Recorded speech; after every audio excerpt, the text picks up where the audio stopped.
couture pour changer. Je vous ai changé d'angle aussi parce que la lumière est pourrie aujourd'hui, le retour de la pluie. Bon, voilà, je vous ai mis quelques images avant de mon épisode couture. Et puis bah voilà le résultat. Est-ce que je me lève? Je sais pas parce qu'il n'y a pas grand chose. Voilà, il n'y a pas beaucoup de recul, mais j'adore ces poches. J'ai donc cousu avec un accompagnement précieux et pour moi en tout cas, si je l'avais pas eu, je n'aurais rien cousu, de ma copine Christelle, un grand, énormissime merci. Elle m'a tenue par la main tout le long de cette cousette. Je voulais me remettre à la couture. J'ai déjà fait, allez on va dire 2 ans et demi de cours de couture il y a quelques années. Donc j'ai des vieux restes. J'ai une machine à coudre sur mon bureau, normalement, mais en fait là en ce moment par terre parce que je l'avais montée. Bref, j'ai une machine à coudre et le Père Noël va peut-être m'apporter une petite surjeteuse. Donc j'ai bien l'intention de continuer sur ma lancée. Donc voilà, je vais pas vous faire tout un détail de la combi, elle est hyper connue, c'est la Direndo, la Sirocco. Je la voyais passer sur les réseaux depuis 2 ans et je me disais mais elle est trop bien, elle a l'air trop bien coupée, je la voyais sur plein de morphos et je la trouvais vraiment à chaque fois jolie. Donc j'ai demandé à Christelle si elle voulait bien m'accompagner pour la faire, quoi.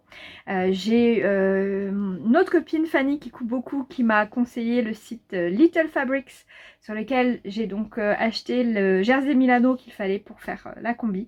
Il est super, il est très bien ce jersey. Vraiment très souple et fluide. Je l'adore. Je voulais un peu de couleur, mais finalement proposé sur le site, il n'y avait pas grand chose qui me disait. Donc je me suis dit, je vais la faire en noir pour commencer. Et puis voilà. Je suis ravie. Le seul moment où on a un peu galéré, c'est les plis qui sont dessous là. Il faut tout coudre ensemble et ça fait pas mal d'épaisseur. Et du coup, bon, ça me fait un peu un... Vous le voyez? Des petits mamelons en plus. Bon, qui a besoin de mamelons en plus? Je sais pas, à part certaines mamans qui trouveraient ça pratique pour allaiter. Je sais pas.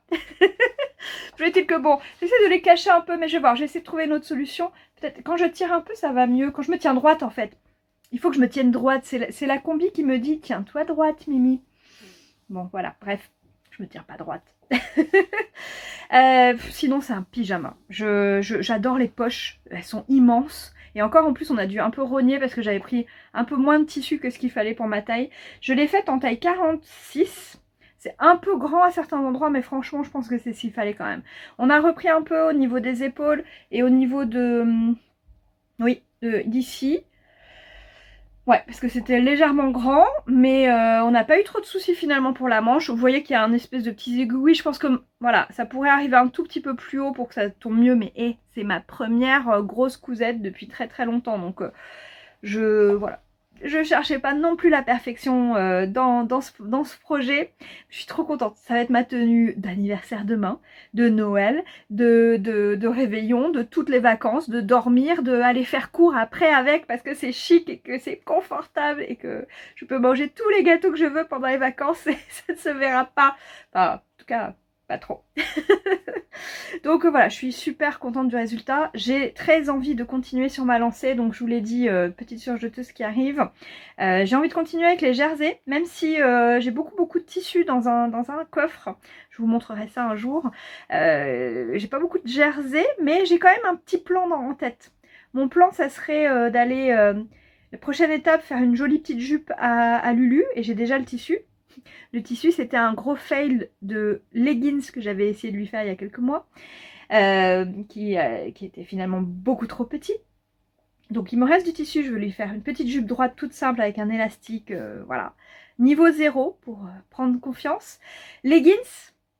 Ensuite, j'ai déjà 2 tissus de près. Et puis passer ensuite au sweat. Je dis sweat, je sais, je suis prof d'anglais, je dis sweat. Bon, le sweatshirt, mais dès que je dis sweat, eh ben je parle anglais. Voilà. Comment dire? Donc voilà, c'était très saillant là, je me gratte l'œil. Donc voilà, mon petit plan de progression. J'ai aussi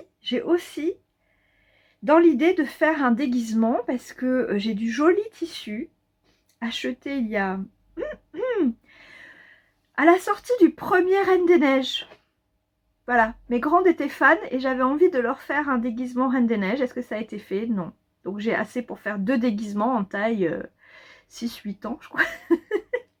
Elles ont maintenant 11 et 13 ans. Mais du coup, bah, c'est Lulu qui en héritera, pas forcément Reine des Neiges, mais c'est les couleurs, hein, c'est du bleu, voilà, j'ai plein de trucs. Et je me dis, déguisement, on s'en fiche s'il y a des petites erreurs, il y a des petits ratés, voilà. Donc prendre confiance et me dire que c'est comme au tricot, si c'est pas parfait, c'est pas grave, ça sera porté. Si c'est pas porté, et eh ben c'est pas grave, ce sera pour la maison. Et puis si ça marche pas, et ben je peux faire encore quelque chose dedans. Si ma jupe est ratée, je peux récupérer le tissu pour faire une pochette ou je ne sais quoi. Bref. Donc voilà, j'ai plein d'idées, plein d'envies en tricot. En couture du coup, je lâche pas le tricot, hein. Je lâche pas le tricot et je pense d'ailleurs à vous. Je vais pas revenir demain parce que demain c'est mon anniv. Donc je vous mets cette petite vidéo aujourd'hui, mais je reviendrai quand même après. Vlogmas s'arrête, mais je vous ferai une petite vidéo spéciale. Je voulais vous montrer quand même... Qu'est-ce que je voulais vous montrer? Bah, je pense que je vais faire un podcast pour vous montrer un petit peu tout ce que j'ai fait pendant le mois. Parce que là, c'était un peu décousu dans les vlogs. Et puis, je vais faire un autre épisode pour répondre à toutes les questions que vous m'aviez posées à un moment, là, quand je vous ai demandé des questions. Finalement, j'ai pas pris le temps de le faire pendant Vlogmas, mais je le ferai pendant les vacances. Hein, parce qu'après Noël, on continue à avoir envie de regarder des choses. Donc je me dis que ça vous intéressera peut-être à ce moment-là. Et j'en profiterai pour le coupler à mon petit destache. J'ai pas oublié, il faut juste que je range la laine et que je vous propose du coup les écheveaux que j'ai envie de mettre en vente, si ça vous intéresse. Donc voilà, c'est ce qui est prévu. Je vais aussi vous tourner une petite vidéo unboxing. Oui, je rentre dans les termes de youtubeuse. J'ai reçu une box que j'avais commandée, je crois que c'était en juin, la précommande. Le nom de cette box, Yarny Winter Cozy, je sais pas quoi, de Margeva. Je la trouve très belle, mais je pouvais pas la montrer avant Noël. Donc je reviens vers vous pour vous montrer ça, je vous montre un petit aperçu. Allez, vite fait, vous avez rien vu. Allez, je vous souhaite un joyeux Noël et à très bientôt. Salut!